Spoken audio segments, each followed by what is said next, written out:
kelompok ekonomi kelas 11G ingin memaparkan tema yang berjudul Masalah ketenagakerjaan dan sistem upah di Indonesia. Perkenalkan, saya Khalifah Nurul Safitri, absen 23. Saya Ayu Sri Rahayu, absen 6. Saya Agna Dwi Suti, absen 11. Saya Pungki Kirana Murti, nomor absen 29. Saya Isyana Dika, absen 22. Saya Paula Afrika, absen 28. Selamat menyaksikan. Kondisi ketenagakerjaan di Indonesia masih dihadapi dengan masalah pengangguran, rendahnya produktivitas, dan banyaknya pekerja yang bekerja di sektor informal. Tingkat pengangguran terbuka di Indonesia yaitu sebesar 4,99% pada Februari tahun 2020. Dengan jumlah pekerja di sektor informal yaitu sebanyak 56,50% dari total pekerja. 3 jenis sistem upah yang umum digunakan di Indonesia. Upah adalah hak pekerja yang diterima dan dinyatakan dalam bentuk uang sebagai imbalan dari pengusaha atau pemberi kerja yang ditetapkan dan dibayarkan menurut suatu perjanjian kerja, kesepakatan atau peraturan perundang-undangan, dan termasuk tunjangan bagi pekerja dan keluarganya atas suatu pekerjaan yang telah dilakukan.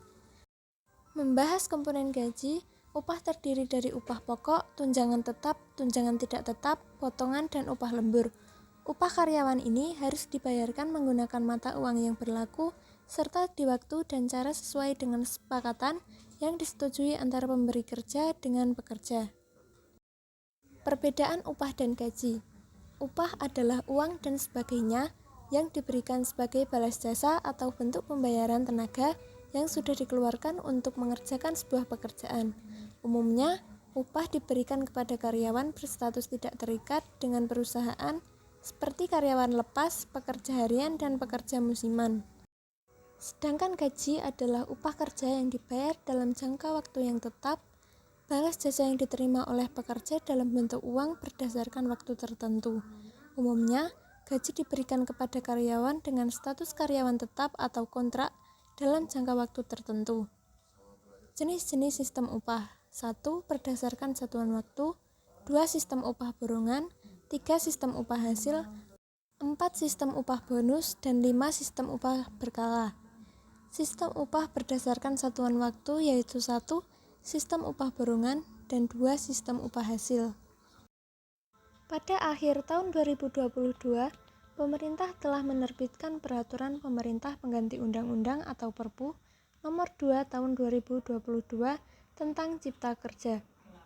Perpu itu merevisi sejumlah aturan dalam Undang-Undang Nomor 11 Tahun 2020 tentang Cipta Kerja. Sejumlah pasal yang disorot publik adalah yang terkait ketenagakerjaan. Antara lain, soal penentuan upah minimum pekerja, pengaturan pekerjaan alih daya atau outsourcing, cuti pekerja, dan pemutusan hubungan kerja atau PHK. Adapun Kementerian Ketenagakerjaan atau Kemenaker Republik Indonesia menerangkan, Perpu ini merupakan bukti komitmen pemerintah dalam memberikan perlindungan tenaga kerja dan keberlangsungan usaha untuk menjawab tantangan perkembangan dinamika ketenagakerjaan.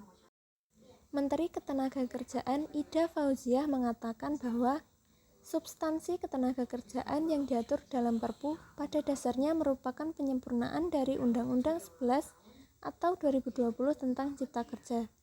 Penyempurnaan substansi ketenagakerjaan yang terkandung dalam Perpu 2/2022 sejatinya merupakan ikhtiar pemerintah dalam memberikan perlindungan adaptif bagi pekerja atau buruh dalam menghadapi tantangan ketenagakerjaan yang semakin dinamis, kata Menaker pada Rabu 4/1/2022. Sekian pemaparan dari kelompok kami. Wassalamualaikum warahmatullahi